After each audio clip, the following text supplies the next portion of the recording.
Peer into this face, and you are seeing the world as it was 50 million years ago.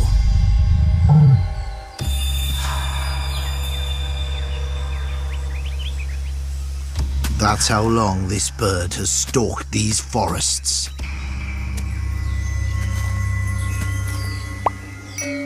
It's known as the most dangerous bird alive, the last surviving dinosaur.